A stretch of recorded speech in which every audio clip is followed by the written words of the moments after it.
তথ্য অনুযায়ী গুলিবিদ্ধ হয়ে এখানেই পড়েছিল রাফসান। স্থানীয়রা তাকে উদ্ধার করে হাসপাতালে নিয়ে গেলে ডাক্তার তাকে মৃত ঘোষণা করে। অথচ স্থানীয়দের সাথে কথা বলে জানা গেল 5 আগস্ট দুপুরে এমন কোনো ঘটনাই ঘটেনি। মৃত্যুর কয়েক মিনিট আগে রাফসানের নিজের করা একটি ভিডিও আসে এটিএন নিউজের হাতে। এতে দেখা যায় ছাত্র জনতার সাথে বিজয় মিছিল করছে সে। এর কিছু পরই অচেতন অবস্থায় ময়নামতি জেনারেল হাসপাতালে নিয়ে যাওয়ার পর চিকিৎসক তাকে মৃত ঘোষণা করেন। কিভাবে মৃত্যু হয়েছিল রাফসানের জানতে চাই চিকিৎসকের কাছে। আনন্দ মিছিল যা হয়েছিল এরপরে আসে শরীরে কোথাও কোনো আঘাতের চিহ্ন বা কোথাও কোনো রক্ত যাচ্ছে বা এরকম কোনো কিছুই ছিল না, মানে একবারে নর্মাল। হয়তো হতে পারে হার্ট অ্যাটাক করেছে, অথবা ওই সময় গরম ছিল, অনেক ঘেমে টেমে হিট স্ট্রোকে মারা যেতে পারে।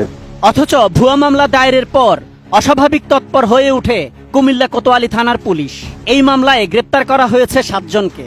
দুপুরে মামলা দায়েরের পর রহস্যজনকভাবে সন্ধ্যার মধ্যেই 30 কিলোমিটার দূরের চান্দিনা থানার কুটুমপুর থেকে গ্রেপ্তার করা হয় ফরিদ আহমেদকে, যিনি মামলার 91 নম্বর আসামি। ডিজাইন, এলিগেন্স, বিউটি, সেরা পণ্য সবার জন্য জেভিকো। এই মিথ্যা মামলায় তাকে রিমান্ডেও নিয়েছে পুলিশ।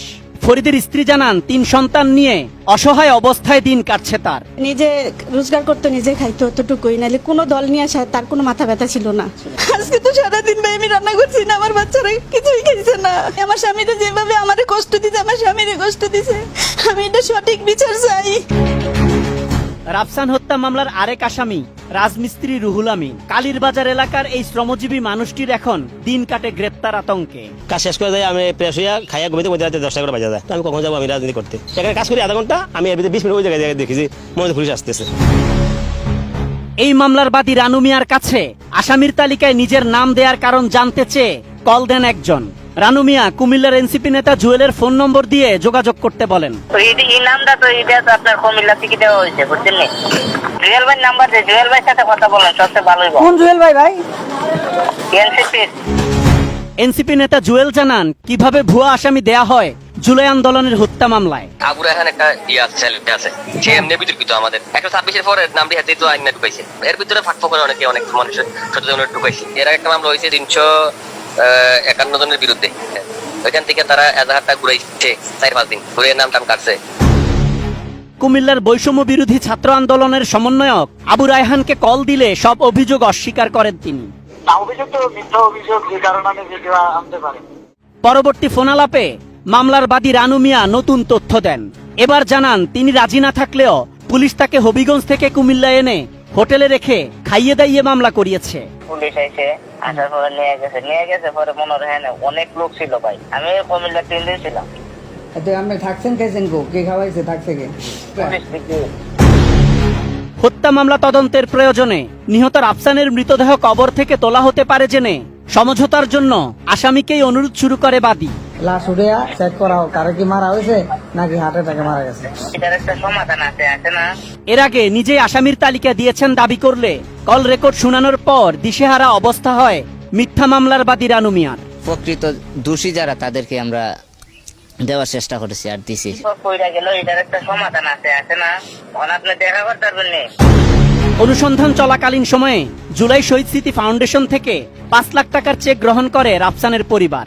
বিভিন্ন সংস্থা ও রাজনৈতিক দলের কাছ থেকেও নেন নগদ অর্থ। মুক্তিযুদ্ধ মন্ত্রণালয় থেকে গেজেট আকারে প্রকাশিত শহীদের তালিকায়ও পাওয়া যায় মামুন আহমেদ রাফসানের নাম, অথচ পাওয়া যায়নি রাফসানের মৃত্যু সনদ। তাহলে শহীদের তালিকায় কিভাবে অন্তর্ভুক্ত করা হলো তার নাম? এ বিষয়ে কথা বলতে মন্ত্রণালয়ে গেলে মুক্তিযুদ্ধ মন্ত্রণালয়ের উপসচিব জানান স্বাস্থ্য অধিদপ্তর থেকে পাঠানো তালিকাই গেজেট আকারে প্রকাশ করেছেন তারা।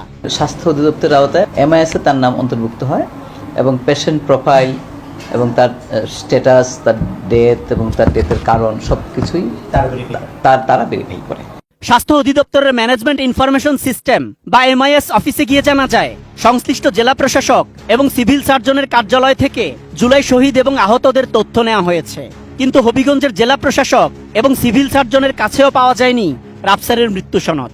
অথচ আন্দোলনের শহীদ দাবি করে নিচ্ছেন সব সুবিধা। কুমিল্লার কোতোয়ালি থানার ওসি অবশ্য এসব ঘটনায় পুলিশের সম্পৃক্ততার কথা অস্বীকার করেছেন। এখানকার যারা সমন্বয়ক ছিল তাদের সঙ্গে যোগাযোগ করি, কারা কারা জড়িত ছিল, জড়িতদের বিরুদ্ধে একটা অভিযোগ দায়ের করেছে। বড় ধরনের একটা মামলা বাণিজ্য চলছে এটা আমাদের জানা নেই আসলে। অনেকেই জানা যায় যে তারা কিছু একটা এফআইআর রেডি করে, তারা কিছু নাম ইন করে, আউট করে, এটা আমার জানা নেই। আমার কাছে আমার হাতে আসা পথে কারো কাছে যাওয়ার সুযোগ নেই আর।